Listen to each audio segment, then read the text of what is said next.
wananchi. Thank you. Women wetangiteo focused. Sindio jina linasema. Amepewa 50,000. Kagwe yase. Leo tumekuja hapa kupeana cheki ya milioni 5 na 490 milioni 5 ngiri magana jana na mrongo kenda.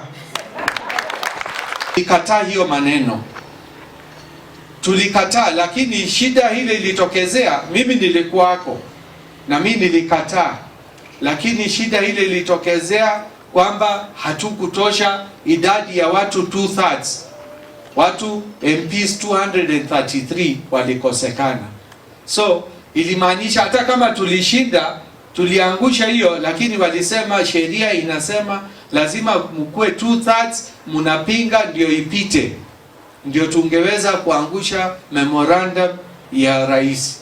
Hapo ndio sasa tulishindwa, na ni muhimu kama tutaweza kubadilisha katiba in future kwamba hii 2/3 isikuweko.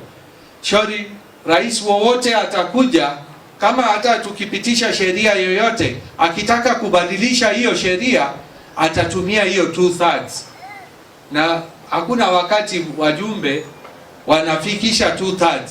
Ndio nashindwa, wajumbe wengine lazima ichukuliwe roll call